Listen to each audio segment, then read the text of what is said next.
वो शिव पुराण का वो था। अच्छा अच्छा अच्छा, उस दिन नहीं आई। अरे हाँ, उस दिन तो नहीं थी। हाँ आ नहीं सकती थी उस दिन भी। हाँ जी बिल्कुल। जी जी, कोई बात नहीं, ठीक है। तो स्टार्ट करें।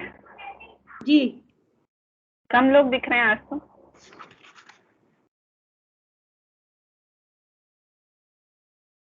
तेरह है। ओके मैम, कुछ लोग वर्किंग में है ना, वो शायद नहीं आ पाए हो। Okay okay. तो हमारा अब 5th लेसन हो चुके हैं और हम अध्याय 6 पे स्टार्ट हो रहे हैं। ठीक है, अभी तक तो 5 हो गए ना, आपको सबको याद होंगे, किसी का छूटा तो नहीं था। एक मिनट में बुक लेके आऊँ, मैंने मुंह नहीं लाया था। हाँ जी, ले आइए।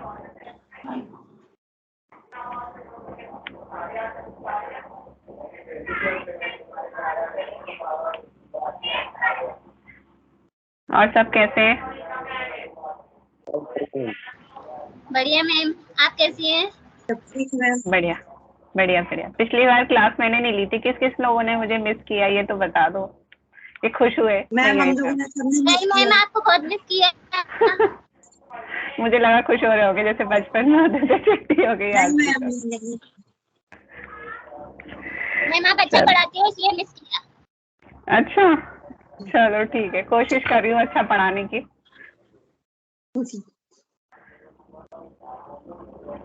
हाँ जी मैम, कौन सा चैप्टर है? अध्याय 6 है मैम। ओके।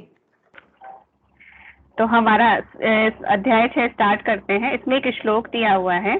सूर्य पितामह। पेज कौन सा है? 45, पेज नंबर 45।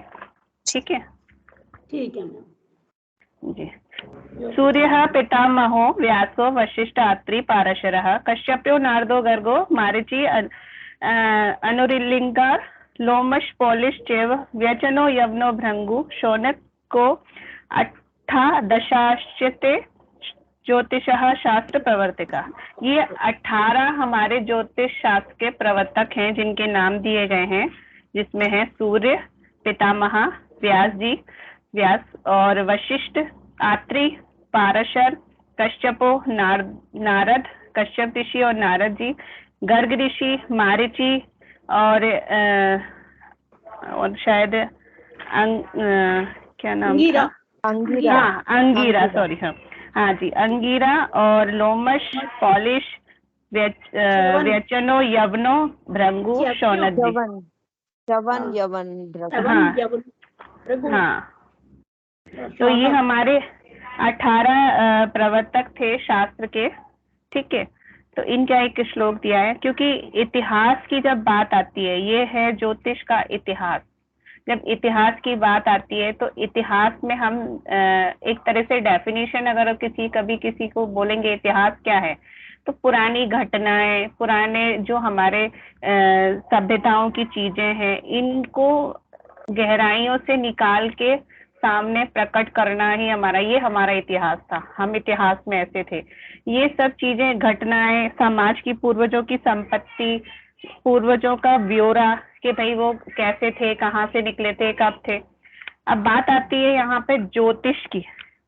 तो ज्योतिष के लिए अब हम ये कह सकते हैं कि ज्योतिष शास्त्र जैसे विज्ञान का जो वेदों की भांति अनादि, जिसका कोई आरंभ किसी को पता ही नहीं था। ज्योतिष कहाँ से प्रकट हुआ किसी को नहीं पता था, क्योंकि उस काल के सारे जो हमारे संग्रह थे कि भाई कहाँ रखें, क्योंकि लिखने का कोई संग्रह ही नहीं था, है ना। तो इसको हम आगे इसके बताते हैं। आरंभ कहाँ से हुआ इसके बारे में किसी को नहीं पता था। इतिहास को खोजना चाहते थे सभी लोग। ये जो 18 प्रवर्तक हैं, इन्होंने इतिहास को खोजा है, निकाला है और बताया है। इन्होंने अपने तरीके से जो दिए थे, इसके बाद भी बहुत परिवर्तन हुए। तो इतिहास को खोजना चाहते थे। वास्तव में यह एक निराशाजनक कार्य था, पर यह हमारे पूर्वजों की संपत्ति है और यदि हमने इसका परीक्षण नहीं किया तो यह बिल्कुल नष्ट हो जाएगी। अगर हम ज्योतिष को आगे नहीं बढ़ाते, आगे नहीं ले जाते, तो एक दिन ज्योतिष भी हमारे पुराणों की तरह बंद किताबों में रह जाएगा। क्योंकि जिस तरह हम लोग पुराण नहीं पढ़ते, अभी हमने शिव पुराण जो पढ़ा था उसका रीजन यही था कि बहुत सारे लोग थे जिनके यहाँ शिव पुराण रखा हुआ है, उनकी दादी का, उनकी मम्मी का, लेकिन उन्होंने खोला ही नहीं। क्यों? क्योंकि वो पढ़ते ही नहीं है। रामायण भी लोग कब पढ़ते हैं? जब किसी के यहाँ रामायण हो रही है तो 10 मिनट के लिए जाते हैं और बस वो 2 चौपाइयां पढ़ी और वहां से उठ के चले आते हैं। उनके घर में रामायण रखी है, लेकिन ना वो नवरात्रों में, आपने सुना होगा, जब देखा भी होगा, रामायण के अंदर अध्याय बने हुए हैं, 1 दिन का 1, 9 दिन के 9 बने हुए हैं। बल्कि अगर आप पूरे महीने, जैसे कि कार्तिक, हाँ 30 दिन के 30 भी दिए हुए हैं। हाँ, वो मैं बता रही हूँ, कार्तिक मास के लिए है वो, कि जब अपन कार्तिक मास में या किसी अधिक मास में ऐसे पढ़ते हैं तो उसमें 1 दिन का 1 अध्याय है। या जब आप पढ़ेंगे, उसे खोलेंगे, तो उसको आपको प्रॉब्लम नहीं हो कि भाई 1 दिन में आपको इतना पढ़ना है। जिसको जानकारी नहीं है कि हम कितना पढ़ें, तो इसके लिए दिया हुआ है 1 दिन का इतना है। और जो नवरात्रों में पढ़ते हैं, क्योंकि नवरात्रे भी बहुत अच्छे होते हैं रामायण पढ़ने के लिए, और इसलिए उसमें 9 अध्याय भी बने हुए हैं। कभी आप पढ़ेंगे तो 1 दिन में 1 प्रथम कर दीजिए, 9 दिन का पूरा दिया हुआ है, आप उसमें भी देखेंगे। तो इसका मतलब सिर्फ यही है कि हमारा ज्योतिष एक किताबों में ना रखा रह जाए, इसको इसके इतिहास में बस बात ही नहीं रह जाए। इसका इतिहास में बड़े बड़े था ना, ज्योतिष पढ़ते थे, क्योंकि वार इतने हुए, हिंदुत्व इतने वार हुए, ये तो सब आपको पता ही होगा कि हिंदू को मिटाने में पूरी कोशिश करी मुगलों ने, लेकिन नहीं ऐसा हो सका। वैसे ही ज्योतिष को भी नष्ट करने के लिए मुगल ने, अंग्रेजों ने बहुत कोशिश की, लेकिन ऐसा नहीं है। आप हम जैसे लोग बने रहे तो ज्योतिष कभी भी नष्ट नहीं होगा और आगे बढ़ता जाएगा। तो इसको हम अपनी इस विरासत को निम्न 4 भागों में बांट रहे हैं, मैं इस पुस्तक के अनुसार बता रही हूँ। प्रथम है ढूंढने में कठिनाइयां, दूसरा है ज्योतिषीय तकनीकों से पुरानी तारीखों का पता लगाना, नंबर 3 है विभिन्न कालों का मोटे तौर पे बंटवारा कर देना, और नंबर 4 है विस्तृत रूप से काल विवरण। संक्षेप में ज्योतिष एक मानसिक बुद्धि संबंधी विज्ञान है। जैसे कि मैं आपको पहले भी बता गई कि ये कोई एक उससे ना लेते हुए हम इसको विज्ञान के रूप में सबसे पहले लेते हैं, क्योंकि कहीं ना कहीं आप खगोल शास्त्र भी मैडम से पढ़े हैं, तो खगोल शास्त्र को हम खगोल विज्ञान कहते हैं। तो ये सबकी परिकल्पना चल रही है, उनकी गति, इनका मान, इससे ही इसका अवलोकन करते हैं, इससे ही आगे। परंतु ऐसा नहीं है, इसके निम्न और भी कारण हैं, जैसे कि श्रुति तथा स्मृति। अब ये क्यों गायब हो गया? क्योंकि खगोलीय घटनाओं में भी आपको पता है कितने ज्यादा चेंजेस हुए। पहले जो टाइमिंग था वो चेंज हो गया, पहले की तरह सब कुछ परिवर्तन होता जा रहा है। उसी प्रकार से श्रुति स्मृति का जब अगर अपन बात करते हैं तो कागज की छपाई वगैरह पहले नहीं होता थी, क्योंकि कागज नहीं था, पेपर ही नहीं था। तो जो उन्होंने हमारे लिए जो सिद्धांत बनाए, जो ऋषि मुनियों ने ज्योतिष के बारे में लिखा, वो हमारे पास पहुंच ही नहीं पाया। क्योंकि आपने अगर सुना होगा कि जो हम सुनते हैं उससे आधा हम किसी को दे पाते हैं। ऐसा आपने कभी सुना हो कि जो हम ग्रहण करते हैं हम उससे आधा ही किसी को दे सकते हैं, पूरा पूरा देने की हमारे अंदर ताकत नहीं होती है। तो जब हमने कोई चीज, किसी से कोई मंत्र या किसी से कोई सिद्धांत सुने, तो हमने सुनने के बाद दूसरे को दिए तो वो थोड़े कम हो गए, तीसरे को दिए, उसने दूसरे ने तीसरे को दिए तो और कम हो गए। जैसे कि एक लाइन थी, चंदू के चाचा ने चंदू की चाची को चांदनी चौक पे चांदी की चम्मच से चटनी चटाई। अब वो दूसरे को बोला तो उसने चंदू की चाची गायब कर दिया, फिर चांदनी चौक गायब हो गया, फिर लास्ट में रह गया चटनी चटाई। सुना होगा कभी ऐसा? तो धीरे धीरे धीरे धीरे चीजों का कम हो जाती है, तो लास्ट में हमें जो मिल रही है वो चटनी मिल रही है। तो चंदू के चाचा और चाची, चांदनी चौक सब गायब हो चुका है। तो इतने सारे विवरण में से बहुत कुछ चीजें नष्ट हो गई हैं।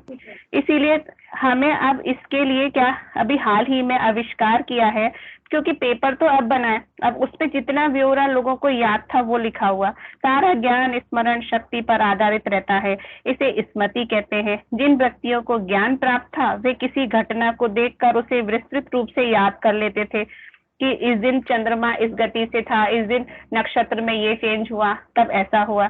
लेकिन ऐसा नहीं है कि इतने दिनों तक सबको सब कुछ याद रह सके।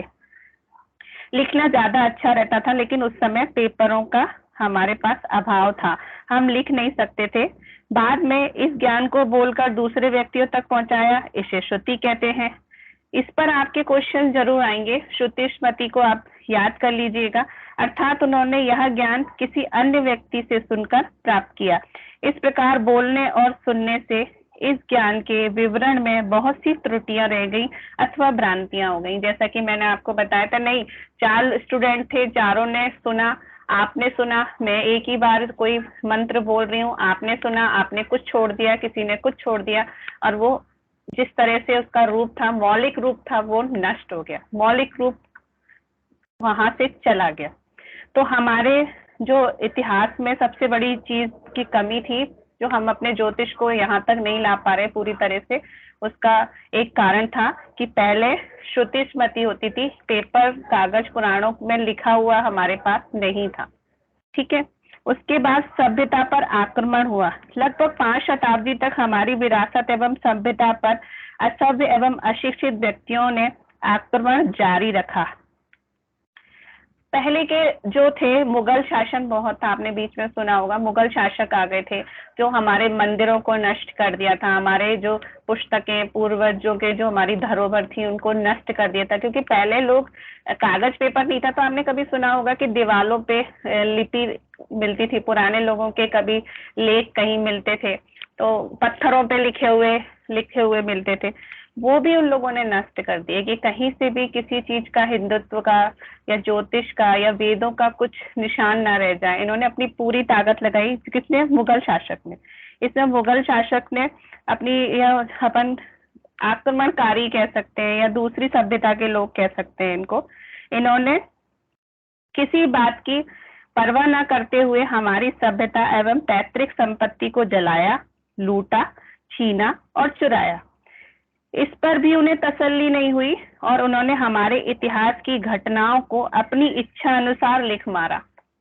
अगर किसी ने मर्जी आई, जिसने बोल दिया कि नहीं ऐसा होता था, जिसने अपनी मर्जी के कुछ भी बना दिया, इच्छा अनुसार लिखा। आज भी हमारे राजनीति एवं कुर्सियों को बचाने के लिए इतिहास में वास्तविकता को छुपाने की चेष्टा की जाती है, क्योंकि हर जगह राजनीति की जाती है, और जब राजनीति करते हैं तो वो जो चीज होती है वो प्रकट रूप से, जो उसका प्राकट्य है, जो उसका निकला हुआ रूप था ज्योतिष का, वो हमारे तक नहीं आया। फिर अगला पॉइंट है व्याख्याकारों का दोष। हमारे राष्ट्र की एक बड़ी त्रासदी ये भी रही कि लॉर्ड मैकाले की शिक्षा नीति, मतलब विदेशी शिक्षा नीति, फिर बाद में विदेशी शिक्षा नीति आ गई। तो विदेशी शिक्षा नीति में जैसा उन्होंने तोड़ मरोड़ दिया हमारे ज्योतिष को, हमारे वेदों को, हमारी संस्कृति को, हमारी सभ्यता को, आज हमारे रूप में वही है। बोल देते तिलक मत लगाओ, इन्फेक्शन हो जाएगा। काफी लोग अब मानेंगे कि तिलक नहीं लगाओ, वरना पहले बिना तिलक के, क्योंकि ये हमारा केंद्र बिंदु है, तिलक लगाना हमें बहुत जरूरी है, बहुत आवश्यक है, स्त्रियों के लिए हम इसका प्रतीक मान लेते हैं। लेकिन ऐसा नहीं है, हर एक प्रत्येक प्राणी को तिलक, शिखा ये जरूरी होनी थी। सर के ऊपर किसी वस्त्र का होना ये भी बहुत आवश्यक था। मुसलमान आज भी टोपी पहनते हैं, लेकिन हिंदुओं ने अपने फेंटे, अपने साफे हटा के फेंक दिए। क्यों? क्योंकि ये अंग्रेजी सभ्यता आने पर हेयर स्टाइल बनाने का चलन आ गया, तो उन्होंने ये चीज भी उठा के रख दी। लेकिन मुसलमान लोग आज भी अपने अपन मंदिर जाते हैं, कोई भी सर नहीं ढकता, लेकिन वो अपनी मस्जिद में जाते हैं तो बिना टोपी के, बिना चुन्नी ढके कोई भी अंदर नहीं जाता। लेकिन आज पुराण भी पढ़ते हैं, कई लोगों ने अभी शिव पुराण पढ़ा तो सर पे पल्लू नहीं था। लेकिन ये हमारे वेदों का हलन हो रहा है, हम अपनी ही सभ्यता का खुद मजाक बना रहे हैं, तो दूसरे को हम क्या कहें? आपको खुद समझना चाहिए कि ये हमारे पूर्वजों से मिला है, ये हमारे खुद के पूर्वज हैं, हमारी विरासत है, इसे हमें संभालना है, सहेजना है। कि ठीक है, आप किसी भी तरीके की जिंदगी अपने जिए भगवान के साथ, वेदों के साथ, क्योंकि हम कहते हैं वेदांग भगवान का रूप है, भगवान के नेत्र हैं, तो हम भगवान के साथ मजाक नहीं कर सकते, हम उनके साथ किसी भी तरह का छलावा नहीं कर सकते। तो हमें कभी भी मंदिर जाएं, बल्कि पुरुष भी, आपको शायद किसी ने कभी देखा हो, पहले साफा बांधते थे, फिर धीरे धीरे रुमाल रखने लगे थे। अभी आप शायद ही कोई, मैंने 100 में से एक कोई बता दो शायद रुमाल रख के तिलक लगवाता होगा।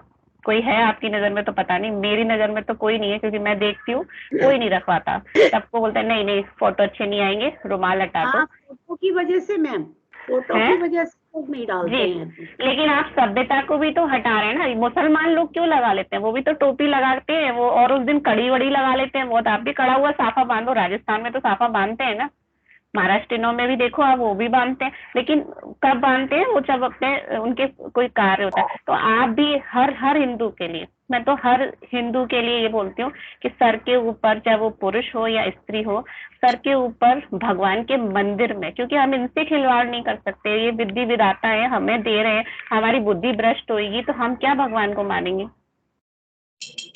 इसका रीजन जैसा नहीं है कि भाई भगवान के आगे, हम किसी के आगे जा रहे हैं तो सर झुकाने का एक तरीका होता है कि हम सर पे कुछ रखें।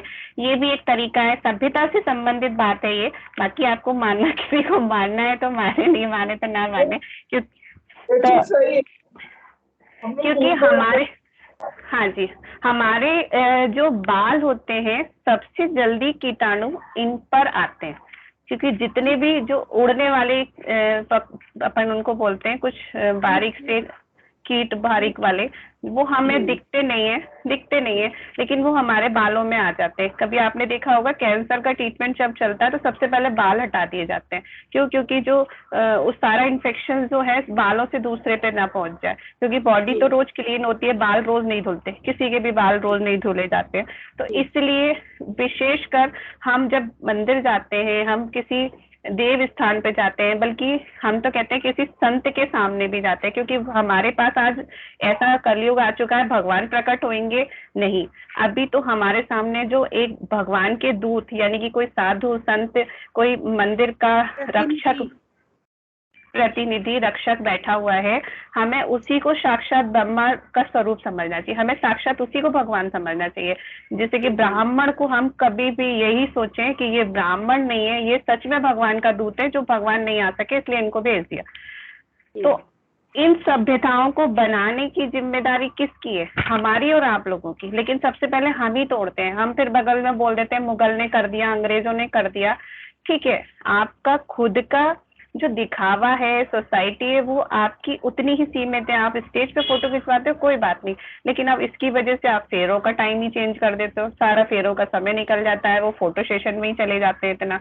तो फेरों का समय खिसक गया, बाद में डिवोर्स हो गया तो कह देते हैं भैया डिवोर्स क्यों हो गया, कुंडली देखो इनकी, कुंडली में सही पंडित जी ने गुड़ नहीं मिलाए होंगे। पंडित जी पे सारा दोष मत दे दें। लेकिन दोष तो फोटो सेशन का था। पहले रात्रि में बहुत कम ब्याह होते थे, रात्रि में शादी कराते ही नहीं थे, कहते थे अब कि रात में शादी नहीं होनी चाहिए, दिन में विवाह होना चाहिए। लेकिन आज वो फोटो की वजह से, लाइटिंग की वजह से, बल्कि खर्चा आपका ही हो रहा है, पैसा भी खर्च हो रहा है लाइटिंग के लिए, और फिर आप रात्रि में शादी करते हैं, वो सब गलत है। लेकिन चलन होता जा रहा है। पहले दिन की गोदूली बेला के फेरे कहते थे, बहुत बड़ी बात होती थी कि शाम को दोनों वक्त पे फेरे हो रहे हैं, गोदूली बेला अपन दोनों वक्त कहते हैं, उस पर फेरे हो रहे हैं। और रात के फेरे तो कभी नहीं सुने, लेकिन आप तारों की छाव में होंगे, लोगों से सुना नहीं, हमारे यहाँ तो तारों की छाव में होते हैं। तारों की छाव में सुबह 5 बजे कहते थे तारों की छाव को।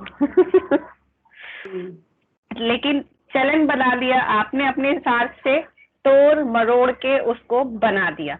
ये मेरा सिर्फ कहना है कि आपने उसको, तारों की छाव को रात्रि में ले गए, बल्कि वो सुबह 5 बजे का समय था, जिसे हम ब्रह्म मुहूर्त कहते हैं, और ब्रह्म मुहूर्त में किया हुआ विवाह अटल हो जाता था, अच्छा रहता था। लेकिन आपने उस 5 बजे को शाम को, रात को 12, 1 बजे, 2 बजे बना दिया। ठीक है, तो ये इन्होंने अपनी तरह से तोड़ मरोड़ दिया अपनी, है जी, अपनी सुविधा के अनुसार। हाँ जी, अपने अंदर। लेकिन इसमें आप सबको बोल देते हैं कि अंग्रेजों ने ऐसा किया, और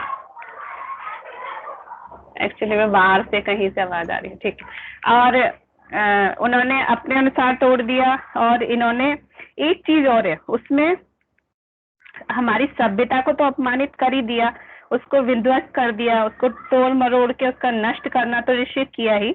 उसके बाद उन्होंने एक आदमी के अंदर क्या चीज भर दी, आपको पता है?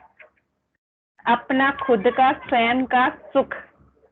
पहले लोग दूसरों को सुख देकर ही अपने आप को सुखी मानते थे, लेकिन अंग्रेजों की सोच रही कि आप खुद कमाओगे तो खुद बड़े इंसान बनोगे, आपके खुद के पास पावर होनी चाहिए, पैसा। सुदामा जी के लिए अगर अपन बात करें तो सुदामा जी भूखे मर गए, लेकिन उन्होंने अपने ब्राह्मण को न छोड़ते हुए किसी के यहाँ काम नहीं किया। ठीक है, सुना होगा। उन्होंने सिर्फ भिक्षा मांगी, पूजा पाठ की, लेकिन इसके अलावा उन्होंने कभी किसी के यहाँ मजदूरी नहीं की, उन्होंने किसी के यहाँ कोई सेवादारी नहीं करी, ठीक है ना। क्यों क्यों क्योंकि वो अपने धर्म के अनुसार ब्राह्मण थे, और ब्राह्मण का काम है पूजा पाठ, दान, पूजा, यही है, ठीक है ना। तो ये सब चीजें पहले थी कि अपने मूल्यों पर चलना, अपने दिए जो हमें विधाता ने योनि दी है, इसको हमें अपने कर्मों से काटना, कि हम ब्राह्मण है, मैं ब्राह्मण कुल में पैदा हुई हूँ, तो मेरा काम है लोगों को ज्ञान देना, पूजा अर्चना, भगवान के लिए पूजा पाठ के वो मार्ग पे चलना, ना कि बनिया बन के लोगों से पैसा ऐंठना, बिजनेस कर लेना। अरे बनिया बन गया, ब्राह्मण बनिया बन गया, बनिया कुछ और बन गया, अपने ही जो कर्तव्य थे, हमारे जो कर्म थे, हम उससे भटक गए। क्यों भटक गए? क्योंकि हमें हमारे नैतिक मूल्यों से भटकाव कहाँ आ गया? भारतीय केवल एक क्लर्क बन के रह गया और उसे अपने नैतिक मूल्यों की कोई परवाह नहीं रही, अर्थात वह केवल अपने शारीरिक सुख और संबंधों की चिंता करे एवं सभ्यता के लिहाज से बिल्कुल मूर्ख बन गया। उसे यही बता दिया कि बढ़िया तुम्हारा आलीशान घर होना चाहिए, आलीशान गाड़ी होनी चाहिए, तुम्हारे पास सर्व सुख होना चाहिए, असली जिंदगी चाहिए। लेकिन असली जिंदगी ये नहीं होती थी। पहले असली जिंदगी जो मानी जाती थी कि आप जिस कर्म के लिए जन्म लिए हैं, अपने उस कर्म से अपना निर्वाह करें। इससे वो भटक गया, इससे वो अपने मार्ग पे न चलते हुए कुमार्ग पे चला गया। क्योंकि ब्राह्मण, आज के जमाने में ऐसे बहुत सारे ब्राह्मण मिलेंगे जो अनैतिक कार्य कर रहे हैं, गलत कार्य कर रहे हैं और मांस मदिरा खा रहे हैं। ये सब शोभा नहीं देता ब्राह्मण के लिए, तो कह भी नहीं सकते ये बात, लेकिन जा रहे हैं। क्यों? क्योंकि उनकी सोसाइटी ऐसी हो गई है, क्योंकि वो जिस फील्ड में है, जिस वर्क में है, वहां हमें तो लेना पड़ेगा, हमारे ठेकेदारी में तो ये चलेगा, हमारे बिजनेस में तो ये चलेगा। उन लोगों की सोसाइटी ऐसी कर दी कि वो अपने कर्म से भटक गए, अपने नैतिक मूल्यों को भूल गए कि हम किसके लिए इस पृथ्वी पर आए हैं, किस लिए हमें प्रभु ने हमारे कर्म के साथ हमें किस योनि में भेजा है, तो हमें क्या करना है। वो अपने शारीरिक, क्योंकि हमें तो अच्छा घर चाहिए, गाड़ी चाहिए, पैसा आना चाहिए, कहीं से भी आए, पूरा कर्म से आए, कहीं से भी आए। इसके साथ ही कुछ ऐसे बहुत बोलने वाले आलसी व्यक्तियों की प्रमुखता दी गई जिन्होंने संस्कृत के शब्दों का अंग्रेजी में रूपांतर बिल्कुल गलत ही कर दिया, गलत रूप से किया। इनकी व्याख्या करने वालों में अधिकतर व्यक्ति यूरोप के एक धर्म विशेष को मानने वाले व्यक्ति थे, जिनकी सभ्यता व विचार बिल्कुल अलग थे। अब इसको अंग्रेजी में परिवर्तित किया अंग्रेजों ने, तो भैया उन्होंने किसी शब्द का कुछ और कर दिया। जैसे कि आप लोग जानते हो कि एक शब्द से अनेक शब्द निकल आते हैं, उसी प्रकार से इन्होंने अपने ही रूप में प्रकट कर दिया। क्योंकि ये यूरोप के थे, ज्यादातर यूरोप के एक धर्म विशेषज्ञ थे जो धर्म को मानने वाले थे, उन लोगों ने अपने अनुसार ढाल दिया। यह मानते थे कि वह संसार में को बने ईस्वी सन से पहले केवल 3000 वर्ष अर्थात कुल 5000 वर्ष हुए थे। इस प्रकार उन्होंने सारे इतिहास को छोटा कर दिया, बल्कि उन्होंने इतने वर्षों को 3000 और 5000 में ही, मतलब अनंत काल की चीजों को उन्होंने 3000 5000 वर्ष की उपमा दे दी, जो कि हमें नहीं पता था, उनको भी नहीं पता था, लेकिन उन्होंने अपनी गणना से हमें जो बता दिया, किताबों में जो छपा दिया, उसी को हम पढ़कर आगे बढ़ गए और गलत तरीके से, लाभहीन दृष्टि से इसे असंगत बना दिया। इसके बाद अगला पॉइंट हमारा है अनैतिक ज्योतिषी। पिछले लगभग 150 वर्षों में ज्योतिषियों ने अपने लेखों में ना तो ईमानदारी दिखाई और ना ही पवित्रता प्रदर्शित की। ऋषि पाराशर के समर्पित कठिन कार्य तथा अन्वेषण कृत श्रम को भुला दिया गया और इन व्यक्तियों ने अलौकिक एवं असंगत भविष्यवाणियां बता बताकर मनुष्य को चकित करके अनुचित प्रतिष्ठा प्राप्त करने का प्रयत्न किया। उन्होंने ज्योतिष शास्त्र के इतिहास में अपनी आवश्यकताओं के अनुसार फेरबदल किया और इस प्रकार मनुष्य में इस विज्ञान के विकास के बारे में सही विवरण न देकर अनावश्यक रूप से संदेह फैला कर दिया। इसके लिए हम राहु केतु को ले लेते हैं। राहु केतु जरूरी नहीं है सब कुछ बुरा ही दे दें, लेकिन ज्योतिषियों ने ऐसा डरा दिया है, काल सर्प दोष है आपकी कुंडली में, कुछ नहीं होगा, इसकी शांति करा लो। भविष्यवाणी कर देते हैं शादी ही नहीं होगी इसकी। ऐसा नहीं है, पहले काल सर्प दोष नहीं होते थे, पहले उनकी कोई शांति कराता था? पहले कहीं नहीं करा था कोई। इस काल सर्प दोष को हमारे आई कास्ट में नहीं लेते हैं, जैसा कि आप अभी सुनेंगे तो बताएंगे गुरुजी कि काल सर्प दोष हम मानते ही नहीं है। लेकिन आज सबसे प्रचलित, आज के युग में सबसे प्रचलित डरावना स्वरूप काल सर्प दोष का है कि नहीं है? ऐसा कोई नहीं है जिसको ये कह दो कि भैया आपकी कुंडली में काल सर्प दोष है, पितृ दोष है, क्योंकि ये दोष जनरली बहुतों के होते हैं। राहु केतु हमेशा आमने सामने होते हैं, सारे गृहस्थ के अंदर आ जाते हैं, तो ऐसा नहीं है कि जीवन में वो बढ़ने ही नहीं देंगे या जीवन में इंसान बढ़ता ही नहीं है। ये उसके कर्म प्रारब्ध से उसे ग्रह मिले, आप पलट नहीं सकते हो, लेकिन उससे डरा देते हैं, उससे भविष्यवाणी कर देंगे इसकी शादी नहीं होगी, इसके बच्चे नहीं होंगे, इसका भविष्य खराब है इसका, और अच्छी भविष्यवाणी नेताओं को कर देंगे और नेता लोग खुश हो जाएंगे कि भैया हाँ माल मिलेगा, इनको अच्छे से अच्छा बता दें, जिससे पैसा लेटना है उसको थोड़ा सा बुरा बता दो, जल्दी से पैसा दे देगा। तो ये हमारे उन ज्योतिषियों का है जो ज्योतिषी कम और पाखंडी ज्यादा है, तो वो लूटने की सोचते हैं कि जल्दी से हम अपनी ही विधि से किसी को कितनी तरह से मूर्ख बना सकते हैं। तो कुछ ज्योतिष का हलन उनने कर डाला, कुछ ज्योतिष को उन्होंने नष्ट कर दिया, और ज्योतिष हमारा इस कारण से इतिहास के पन्नों में ऐसा रह गया जिसको हम पढ़ तो रहे हैं, लेकिन उसकी काफी चीजें, मौलिक स्वरूप उसका गायब हो गया। ज्योतिषी तकनीकी से आगे भविष्यवाणियां बताकर मनुष्य को चकित करके अनुचित प्रतिष्ठा प्राप्त करने का प्रयत्न किया। उन्होंने ज्योतिष शास्त्र के इतिहास में अपनी आवश्यकताओं के अनुसार फेरबदल कर लिया। कई लोग आपने देखा होगा कि ऐसी साड़ी लगेगी, ऐसे कपड़े लगेंगे, और धोती कुर्ता नहीं पहनते हम, पैंट बुशर्ट दे देना, और यहाँ पे सोने का सामान चढ़ाना। लक्ष्मी जी सोने का सामान बहुत पसंद करती हैं, विष्णु भगवान को ये गाय पसंद है, विष्णु भगवान को ऐसा लोटा पसंद है, छोटा नहीं बड़ा देना, बड़ा नहीं है। तो वो अपने अनुसार, अपनी आवश्यकताओं के अनुसार, लोग अपने विवरण के अनुसार उन्होंने ज्योतिष को, पूजा पाठ को, इन सब चीजों को परिवर्तित कर दिया। इस प्रकार मनुष्य में इस विज्ञान के विकास के बारे में सही विवरण न देकर अनावश्यक रूप से संदेह कर दिया कि ज्योतिष कहाँ से उत्पन्न हुआ, इससे क्या हो सकता है, इसके बारे में लोग भूल गए। फिर इसका पता करने के लिए ज्योतिषीय तकनीक से पुरानी तारीखों का पता लगाया गया। जब हमारा ज्योतिष का हनन होता रहा, लेकिन ऐसा नहीं है, जब हमारे जो 18 हमारे जो वो थे शास्त्र प्रवर्तक, उन्होंने पता करने के लिए और भी तरीके अपनाए, लेकिन सबसे सही तरीका उन्होंने क्या पता किया कि संपात का अयन किया। संपात अयन जो अभी आपको खगोल शास्त्र में पढ़ाया होगा मैडम ने, कि यहाँ हम पुरानी तारीखों का पता लगाने के लिए 2 तरीकों पर विचार करते हैं, एक संपात का अयन, एक महत्वपूर्ण घटनाओं के बारे में ज्योतिषीय लेख प्रमाण, कि कब ये हुआ था, कब ग्रहण पड़ा था, कब ये हुआ था, इस तरह की उन्होंने जो पुरानी घटनाएं हैं उनका लेखा जोखा निकाला। तो संपात का अयन तो आपको मैडम ने खगोल शास्त्र में पढ़ा ही दिया है। इससे आपने सुना होगा पहले मकर संक्रांति 30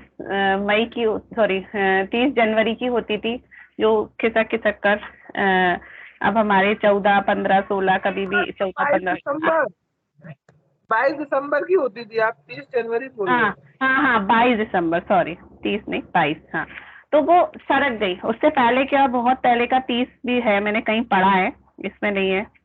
तो मतलब सिर्फ ये है कि हमारा अयन सरक रहा है।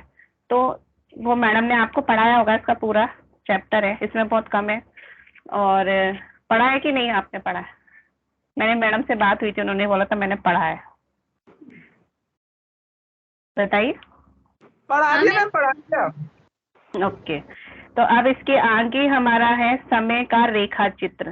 तो अगला पॉइंट है हमारा समय का रेखाचित्र। ज्योतिष शास्त्र का इतिहास जानने के लिए हमने सुविधाजनक विधि तरीका अपनाने के लिए सारे काल को निम्न भागों में बांट दिया। जो हमारे पूरे पुराने काल थे उनको बांटा, वैदिक काल, पौराणिक काल, पाराशरी काल, वाराह मिहिर काल और शिक्षक काल। जैसे कि हमारा वैदिक काल के बारे में हम बात करते हैं तो वेद अनादि है, हम पहले भी बात कर चुके हैं वेद के बारे में, अर्थात इस बारे में कोई विचार नहीं किया जा सकता कि उनका कब वेदांग कब निकले थे, हमें नहीं पता। ये तो ज्योतिष तो उसका एक नेत्र है, उसकी बहुत छोटी सी एक उसकी वो है, लेकिन वैदिक काल के बारे में अगर हम पता करें तो किसी को नहीं पता क्योंकि वो अनादि है। लेकिन फिर भी इन्होंने इसमें दिया हुआ है 23,927 से 83,50 ईसा से पूर्व तक का इन्होंने काल बताया है। लेकिन ऐसा नहीं मानते क्योंकि वैदिक काल के बारे में तो बहुत ही कम लोगों का कुछ पता होगा। इसका उद्भव कब हुआ इसमें खुद में भी लिखा है इन्होंने कि किसी को उद्भव कब हुआ ये पता नहीं। वेदों में सारा ज्ञान भरा पड़ा है। ज्योतिष शास्त्र तो केवल उसका एक अंग है, अर्थात वेदांग है। यह वेदांग भी वेदों के साथ ही बना और विकसित हुआ था। ऋषियों और मुनियों को विभिन्न श्लोक, ऋचाएं तथा सूक्त बनाने में हजारों साल लगे थे। जैसा कि मैंने आपको पहले भी पढ़ाया था जब स्टार्टिंग में वेदांग के बारे में, तब मैंने बताया था श्लोक, ऋचाओं का, इनका सबका उन्होंने निर्माण करना था, इसलिए व्याकरण को, छंद, इनको सबको लिया था। ये सब उन्होंने नक्षत्रों को ध्यान पूर्वक पर्यवेक्षण किया कि किस नक्षत्र में इसको लें। हमारे पूर्वजों की विरासत में ज्योतिष शास्त्र के बारे में निम्न श्लोक प्राप्त हुए। ऋग्वेद में 36 श्लोक हैं, यजुर्वेद में 44 श्लोक हैं और अथर्ववेद में 162 श्लोक हैं। इस काल में ज्योतिष शास्त्र पूरी तरह से विकसित शास्त्र था। श्री S.N. कपूर ने अपने अनुसंधान में 3 श्लोक बताए हैं जो इस बात की पुष्टि करते हैं।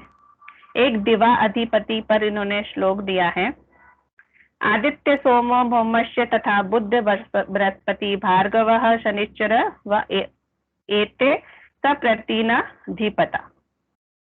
इसका मतलब है कि दिन की जो अधिपति बनाए गए, एक एक दिन के अधिपति बनाए गए। आदित्य यानी कि सूर्य को रविवार, सोम को सोमवार, भौमश्य माने मंगलवार, बुध को बुधवार, बृहस्पति देव को बृहस्पतिवार, भार्गव यानी कि शुक्र को शुक्रवार, शनिश्चर यानी शनिवार। ये इनके एक एक दिन इनको अधिपति मिल गया। उसके बाद हम जन्म नक्षत्र तथा उसका अन्य नक्षत्रों के संबंध में बात करते हैं। तो जन्म संपादिपत क्षेम्य प्रत्यरः साधकस्तर नेदितो मित्रः वर्गस्य परमो मित्र एवं च। इसमें जन्म संपद विपद क्षेम अभी आपको नहीं पता होगा, ये आपको प्रवीण 2 में जब आपके पास गोचर आएगा उसमें पता चलेगा, तब आपको इस बात का जो 2 इसमें ये श्लोक दिया है उसके बारे में पता चलेगा। क्योंकि जन्म संपद विपद क्षेम प्रत्यार ये सब हमारे जन्म नक्षत्र से कौन सा नक्षत्र है जो हमको लाभ देगा, कौन सा नक्षत्र है जो हमें हानि देगा, ये आपको गोचर से संबंधित है। तो मुझे नहीं लगता आपको पता होगा। पता है क्या किसी को जन्म संपद विपद क्षेम प्रत्यारी? नहीं पता ना, ये गोचर का है। और इसी से संबंधित तीसरा श्लोक है, दशम जन्म नक्षत्र का कर्म नक्षत्र मुच्यते एकोन विशांति चेव गर्भधानक मच्यते। इसमें है 10वां नक्षत्र हमारा जन्म नक्षत्र, कर्म नक्षत्र, 20वां नक्षत्र, 22वां नक्षत्र, ये सब अच्छे नहीं होते किसी भी कार्य के लिए। हम आज भी इसी प्रणाली से विद्यार्थी को पढ़ाते हैं, इसमें कोई परिवर्तन नहीं आया है। ये आपको गोचर जब पढ़ेंगे तब आपको समझ में आएंगे। हमें इस बात पर गर्व अनुभव होता है, हम इस ज्ञान की शिक्षा दे रहे हैं और हजारों वर्षों के परीक्षण को पार कर चुका है। इसमें यह भी पता लगता है कि हमारे पूर्वज ऋषि मुनि कितने दूरदर्शी और बुद्धिमान थे। तो ये हमारा था वैदिक काल।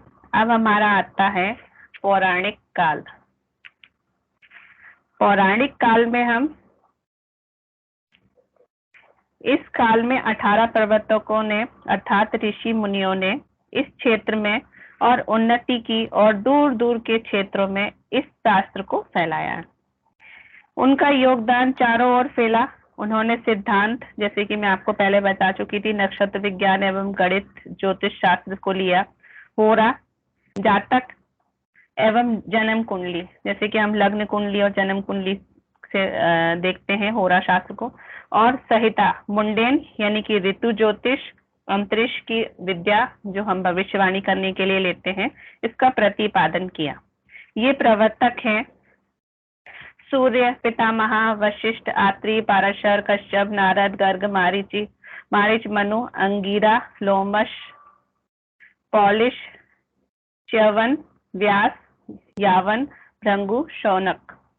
इसी काल में हमारे शाश्वत महाकाव्य रामायण और महाभारत भी लिखे गए।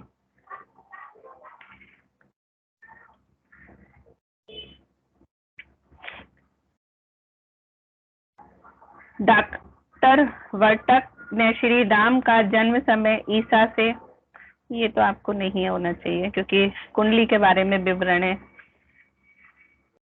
मैम इसमें क्वेश्चन किस तरह के आएंगे? कुछ क्वेश्चन जो शॉर्ट्स हों वो बताइएगा और लिखवा दीजिएगा। मैं आपको वैसे ये लेसन सही बात बताऊं तो पढ़ाना ही नहीं चाहती थी, लेकिन ये कोर्स में है इसलिए पढ़ा रही हूँ, क्योंकि इतिहास तो किसी को भी समझ नहीं आया तो आप लोगों को क्या आएगा, मुझे भी नहीं आया था, क्योंकि हम इतिहास में घुसेंगे तो हमें कुछ समझ में नहीं आता कि कहाँ से निकला, क्योंकि कहीं कोई प्रूफ है नहीं, है ना। अगर अपनी लैंग्वेज में अपन एज ए फ्रेंडली बात करें तो इसका कहीं किसी चीज का खोजबीन है नहीं। अब इसके बारे में आगे जो दिया हुआ है इसी के सबसे ज्यादा क्वेश्चन आते हैं, इसी लेसन के सबसे ज्यादा, मतलब ये सोचो अगर 25 क्वेश्चन हैं तो 10 क्वेश्चन 8 क्वेश्चन इसी के होंगे, इसी लेसन के। लेकिन जो ये लेसन चल रहा है, हाँ जी, इतना इम्पोर्टेंट है, इसलिए मैं आपको लेके बैठी हूँ, क्योंकि मैंने खुद भी दिया था, मुझे भी नहीं पता था कि इतना इम्पोर्टेंट होगा। इसमें आपको क्या करना है, इसमें आपको ही पढ़ना है। अब इसमें पढ़ना क्या है कि पाराशर जी ने क्या लिखा, बृहद पाराशर और होरा शास्त्र। तो क्वेश्चन आएगा पाराशर जी द्वारा लिखा गया ग्रंथ, उसमें होरा शास्त्र लिखा होगा एक ऑप्शन में, 4 ऑप्शन में से इस तरह के, क्योंकि इसके अंदर आप आगे जाइए 54 पेज पे, ठीक है, सबके पास बुक होगी, 54 पे जाएंगे तो उसमें देखिए सत्याचार्य जी का नाड़ी ज्योतिष, 12 मिहिर काल कब से कब तक था, एक इस पे क्वेश्चन आ जाएगा। उसके बाद उन्होंने कौन कौन से लिखे, व्रत जातक, व्रत संहिता, पंचस्कंदिता, योग यात्रा, देवक पटल, देवज्ञ वल्लभ। अब देवज्ञ वल्लभ किसने लिखा है, ये क्वेश्चन आ गया, तो आपको 12 मिहिर जी का नाम लिखना पड़ेगा। तो मतलब सिर्फ ये कि सबसे ज्यादा क्वेश्चन, इसलिए मैं इसको पढ़ाती नहीं क्योंकि इसमें पढ़ाने जैसा कुछ है नहीं। देखो आप लोग बच्चे स्टूडेंट तो छोटे तो होने ही जो आपको समझाया जाए, इसमें सिर्फ ये है कि हमें एक पॉइंट बनाना है कि किसने कौन सी पुस्तक लिखी, कब लिखी, समझ रहे ना, किस साल में लिखी। जैसे ईसा से 57 वर्ष पूर्व 1900 में इन्होंने ये लिखी, कुछ विद्वानों का काल का समय उन्होंने 500 ईस्वी लिख, तो वो आप पॉइंट बनाना है। ये आपका नोट्स का खुद का सबसे बड़ा टॉपिक यही है। मतलब मैं आपको बोलूंगी तो सबसे ज्यादा क्वेश्चन इसमें से आना है, इसको तो 4-5 बार आप ऐसे लिख लीजिए, देख लीजिए, क्योंकि युग के लिए आ जाएगा, युग कितने हैं, कहाँ से हैं, उनकी एक संध्या कब कितने की होती है, क्योंकि बहुत अच्छी चीज है इसके अंदर, इतने पॉइंट आपको। इसके क्वेश्चंस आप बताएंगे या हम खुद ही इसको सब नोट करके और लिख लें? बता मैं दूंगी, लेकिन मेरे बताने से हो सकता है कि मैं अपनी तरफ से पूरे क्वेश्चन बताऊंगी, लेकिन फिर भी उस समय आपके पास 1 मिनट एक क्वेश्चन के लिए है, ठीक है। अब उसमें क्या पूछेंगे, किस चीज को मैं बता रही हूँ, उनके ऑप्शंस में बुक्स, और वो उन्हीं का नाम बोल दिया, बुक्स का नाम डाल दिया क्वेश्चंस में, कंफ्यूजन पैदा ना हो इसलिए मैं क्वेश्चंस आपको इसमें से 20 से 25 निकाल के इसी लेसन में से दे दूंगी, मुझे कोई प्रॉब्लम नहीं है। लेकिन आप इस लेसन को, मेरी एडवाइस है आप लोगों को, सबको सलाह है कि आप इसको 3-4 बार पढ़ लीजिए, क्योंकि सबसे ज्यादा क्वेश्चन, मैंने खुद एग्जाम दिया था, सबसे ज्यादा इसमें से ही आएंगे, इसी लेसन के सबसे ज्यादा क्वेश्चन। और मैडम, हाँ जी, हाँ जी, इन क्वेश्चन का होमवर्क दे दीजिए ना। बिल्कुल दूंगी, मेरे को क्वेश्चन देने हैं, लेकिन थोड़ा हेल्थ का प्रॉब्लम हो गया था, और मुझे इसके अलग ही दे दूंगी मैं आपको, क्योंकि मेरे को इसमें से बहुत क्वेश्चन निकलेंगे, एक नहीं बहुत सारे निकलेंगे, और इसमें से जरूर आपको कम से कम 8 से 10 क्वेश्चन इसी लेसन से मिल जाएंगे। जी मैडम। तो ये बहुत इम्पोर्टेंट है, लेकिन पढ़ाने जैसा इसमें कुछ है नहीं, कुछ भी नहीं है। अगर अब मैं आप आगे सभी लोग मैच्योर पर्सनालिटी हैं, तो आप अगर देखेंगे तो बताइए क्या बताऊं, क्या बोलूं मैं इसमें कि किसने क्या किताब लिखी। समझ रहे हैं आप? नहीं वो जी, इसीलिए पूछा क्योंकि इसमें सब कुछ मतलब एक क्लियर ही है जो भी है। जी, मंत्रेश्वर जी ने फल दीपिका लिखी, ये क्वेश्चन आएगा। मंत्रेश्वर जी ने कौन सी पुस्तक लिखी थी? फल दीपिका भी लिख दिया, ताजिक नीलकंठी लिख दिया। तो आपको ये चीज, हालांकि मैं ये भी कहूंगी कि आप इसको रखिएगा, निकाल के रखिएगा, क्योंकि ये लेसन में से बहुत सारे पॉइंट घुमा के दे देंगे हो सकता है, लेकिन वो इसमें से बहुत क्वेश्चन देंगे, ये मैं आपको पर्सनली बता रही हूँ। इसमें से बहुत कुछ आता है, बहुत कुछ आता है इसी लेसन का। तो आप इसको बहुत अच्छे से घोल के पीजिए, बहुत अच्छे से पढ़ लीजिएगा, इसमें से बहुत छोटी छोटी चीजें निकल रही हैं, समझ रहे हैं आप? जी मैम। हाँ, तो आगे चले या टाइम हो गया? मेरा टाइम हो गया। टाइम हो गया मैम, टाइम हो गया, ज्यादा ही हो गया।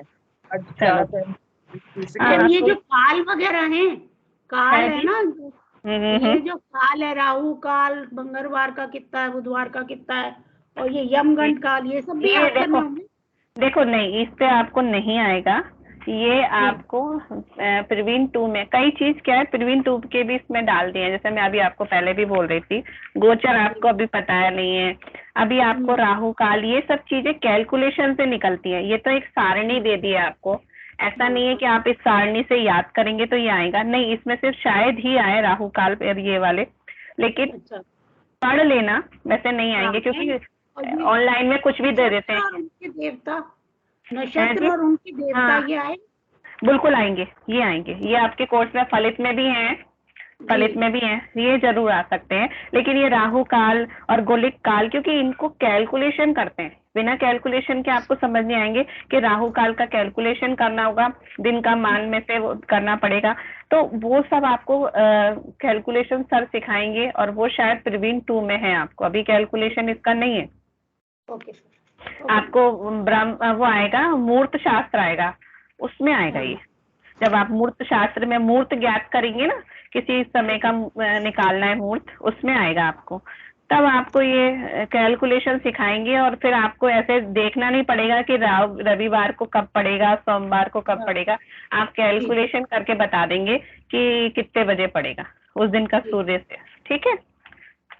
तो हवन मनवंतर, मनवंतर भी नहीं पढ़ना है अपन को, मनवंतर नहीं पढ़ना है ना, पढ़ना है, सब कुछ पढ़ना है। मैं तो ये कहती हूँ आप भले राहु काल, क्योंकि ये ऑनलाइन में डाल देते हैं कुछ भी, ऑनलाइन में मैं आपको बताऊं 50 क्वेश्चंस आएंगे, 20 आपके इससे आएंगे, 20 खगोल शास्त्र से आएंगे, ठीक है? मतलब 25-25 होने चाहिए, लेकिन मैं इसलिए 20 बोल रही हूँ, 20 इसके 20 उसके, और 10 कहाँ से आएंगे ये किसी को नहीं पता।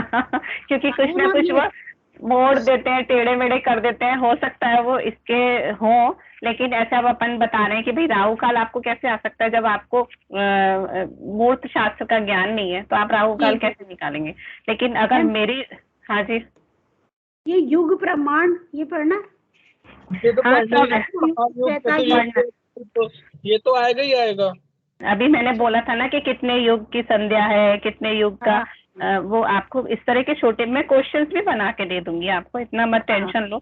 लेकिन आप इसको बस जितना हो सके छोटे छोटे नोट्स बना लीजिए कि सूर्य नारायण राव ने कब उनका जन्म है, और उन्होंने कौन कौन से वो लिखी बुक्स हैं, ऐसे रामदयाल जी का कब का जन्म है, उन्होंने कौन सी नीलकंठ जी किस, तो ये सब लिख लीजिए। ताजिक नीलकंठी वर्ष फल के लिए देखते हैं, क्योंकि वो क्वेश्चंस कहाँ घुमा के बना के देंगे, और सबसे ज्यादा क्वेश्चन इसमें से निकल आते हैं। आप भी खुद समझ रहे हो, इसमें से बहुत सारे क्वेश्चन निकल सकते हैं, क्योंकि बहुत छोटे छोटे पॉइंट दिए हैं। थ्योरी में से थोड़ी क्वेश्चन निकल पाते हैं, लेकिन इनमें से पॉइंट निकल आते हैं। तो इसमें से आप इसमें कुछ तो कॉमन है, जैसे खगोल शास्त्र में भी जो ज्योतिष आचार्य हैं उनके द्वारा लिखी गई किताबों के नाम है, और इसमें भी हैं।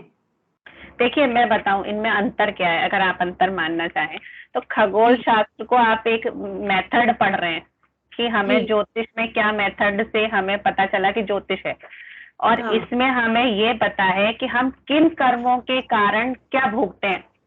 अच्छा ये कर्म सिद्धांत है, वो एक पूरा खगोल विज्ञान है। दोनों में इतना अंतर है, लेकिन होता क्या है कि हम तुम ही होते हैं जो कुछ नया बनाते हैं। तो वही प्रवर्तक हैं जो उन्होंने खगोल शास्त्र को, खगोला कि चंद्रमा की क्या गति है, सूर्य की क्या गति, उन्होंने ही सब चीजों के नियम बनाए और उन्होंने उनको कर्मों से जोड़ दिया। ठीक है, उन्होंने ही इसको कर्मों से जोड़ा कि आप ऐसा करोगे तो ऐसा भरोगे, लेकिन कहीं ना कहीं वो उनकी गति भी उन्होंने ही नापी, उन्होंने उसके क्षण, उनकी संपात काल, उनका सब। तो खगोल शास्त्र और जनरल एस्ट्रोलॉजी बहुत अंतर है। अगर देखा जाए तो सामान्य ज्योतिष में सिर्फ आपको ये बताना है कि हम क्या कर्मों को भोगेंगे, कैसे भोगेंगे, किन कर्मों की वजह से हम यहाँ आए। कर्म से डरेंगे नहीं तो आप करेंगे नहीं।